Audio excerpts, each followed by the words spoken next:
Welcome back. Play Action Fantasy Football here. Cameron, just like last week, we did really well on the wide receiver rankings. Let's see if we can continue that trend. We really appreciate all the views that we got, all the likes, and all that stuff coming our way. Well, we just go ahead and kick this video off right now. Number one, we got Tyreek Hill at the Eagles. Definitely a guy who's going to be in the top three consistently. And last couple weeks, he's definitely he's the number one guy overall, especially with no Justin Jefferson. Tyreek Hill at the Eagles, love this opportunity for him. Dolphins are going to score points regardless. Number two is going to be Stephon Diggs at the Patriots. Stephon Diggs did have a decent game against the Giants. Not the best offensive game in general. However, something that is very interesting is that Stephon Diggs got a lot of targets like usual, and he got some yardage there as well to go with that. I mean, the dude is just an all-around beast, to be honest with you. Stephon Diggs, number two, against Patriots. Love the matchup. Number three, you got Cooper Kupp versus Steelers. Came back as if nothing was ever wrong with him, like he never had an injury to begin with. Just more or less just sat out the last couple weeks. That dude has come off firing on all cylinders. And against the Steelers, they're going to bring some pass rush, which means they're going to have to get rid of the ball quickly. So expect a lot of those undercut routes that are also going to turn into some yak plays. And Cooper Kupp does really well in those type of situations.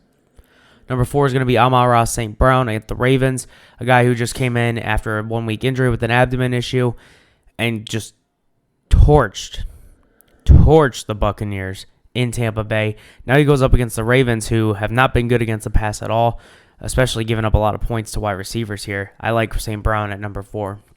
How about number five? You had A.J. Brown versus the Dolphins. Like I said, Dolphins are going to score a lot of points.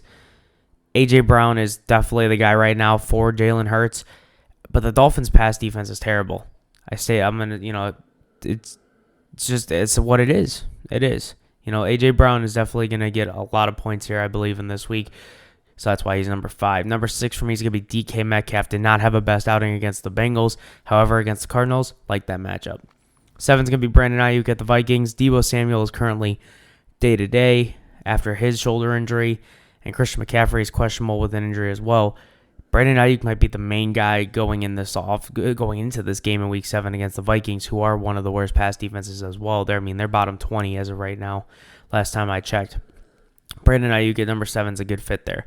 Number 8 is going to be Devontae Adams. Now, this one could be tricky. Okay, Jimmy Garoppolo does have a back injury, but here's the thing. With a guy like Brian Hoyer, who's been in the league for so many years, or even it's, Aiden O'Connell. O'Connell could be the guy that goes in there. Regardless of who's in there, veteran or rookie or, young guy, you're going to target your number one guy. You're going to target the receiver in that organization, and that's Devontae Adams. And against the Bears, at home against the Bears, nevertheless, expect a good day for Devontae Adams here. Number 9 is going to be Keenan Allen at the Chiefs. Clearly the number one guy there. Joshua Palmer and Quentin Johnston are more of a number 3, fighting for a number 2 right now. Mike Williams went down earlier in the season. Keenan Allen's going to get a lot of catches and a lot of targets here against the Chiefs. Number 10 is going to be Jalen Waddle at the Eagles. Again, a similar situation. Dolphins are just going to score. Jalen Waddle is not going to put up Tyreek Hill number points. That's not going to happen. But it could occasionally. In this matchup, I could see him getting you a solid 15, maybe 20. We'll talk about that more, though, when we get to the start set videos later in the week. Number 11 for me is going to be Amari Cooper. 4 catches, 108 yards with P.J. Walker as his quarterback. And now reports are polling out right now that Deshaun Watson might be back against the Colts this upcoming week. He's on track to play against the Colts at least. So Amari Cooper at number 11, regardless of who's the quarterback, considering what he just did last week. Number 12 is going to be Terry McLaurin at the Giants. The number one guy in the Commanders' offense here is Terry McLaurin. He's going to have a good opportunity against the Giants secondary, who is pretty weak and banged up at the moment. So look for that in Week 7. Number 13 is going to be Puka Nacua. Did not have overall the best game last week. However, against the Steelers, you might see some issues here with Cooper Kupp getting double teamed, which is going to open up for Puka Nacua. Now, once Puka Nacua gets opened up, they're not going to be able to double team Kupp anymore. And that's obviously why Cooper Kupp's number 3. Overall, he's also a great route runner. But Puka Nacua in this situation, they can coexist. He's number 13. Number 14 for me is going to be Chris Olave versus the Jaguars here. Interesting opportunity here for Chris Olave, as it might be no Trevor Lawrence, which is going to allow that defense to be a little bit more gassed than usual. Expect for that to be a good opportunity for Chris Olave in Week 7. Moving on, we got number 15, DJ Moore. No Justin Fields, but again, a similar situation with Devontae Adams, where DJ Moore is the guy for the Bears, and obviously they're going to try to target him as much as possible, whether it's Justin Fields or not, so just keep that one in mind. Number 16 is going to be Zay Flowers versus the Lions. Lions have a tough defense, but Zay Flowers seems to be fantasy matchup proof at this point. He's a consistent floor, and you love to see it, and he's only getting better as the weeks go on. So consider that one at number 16 as Zay Flowers. Number 17 for me is going to be Drake London at the Buccaneers. Good opportunity for Drake London. He's put up double-digit points now the last couple games. And if they do fall behind, they're going to throw it a lot. So Drake London for me at number 17. Number 18 for me is going to be Mike Evans versus the Falcons. Same matchup here. However, it's just a matter of how does Baker play. Mike Evans still has that hamstring injury, but let's see what ends up happening here, as I think this is a bounce-back game for him. We'll just have to wait and see. 19 for me is Tyler Lockett versus the Cardinals. Again, Cardinals just give up a lot of points usually to fantasy wide receivers here recently. I mean, you've seen it with Jamar Chase. Now you've seen it with Cooper Kupp. Tyler Lockett and DK Metcalf are going to be the exact same, I believe, in this situation. So that's why he's number 19. Number 20 for me is going to be Christian Kirk at the Saints. If anyone's going to throw, whether it's Trevor Lawrence or not, it does not matter. Christian Kirk's going to be the guy going into this.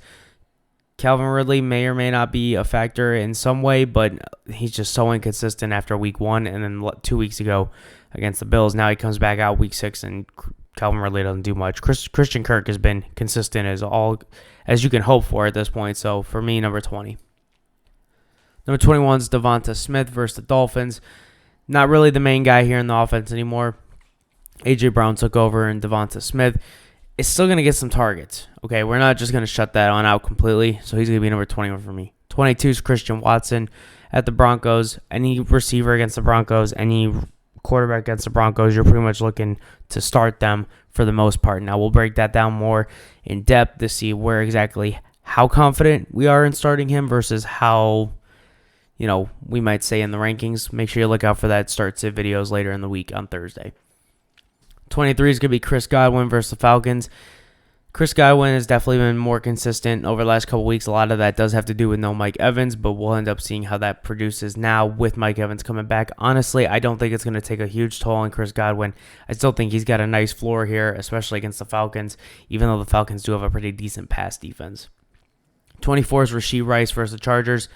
If it's not Kelsey, if it's not Pacheco, it's Rashee Rice at this point. Almost no other receivers really being the third guy in this offense. I mean, obviously we knew Kelsey was the number 1 option. We knew Pacheco was the number 2. It was who's finally going to be that number 3. We had no idea for many weeks now. Yes, Kadarius Toney did have a touchdown last week, but Rashee Rice is definitely the guy who's getting more of the targets. So he's number 24. 25 for me is George Pickens at the Rams, especially after that game against the Ravens. Him and Pickett definitely seem to have that connection on lock at this point. Let's see if that can continue in week 7. And honestly, I think it will. 26 is Marquise Brown at Seattle. Last week did not do any double-digit points like he usually does, first time since week 1.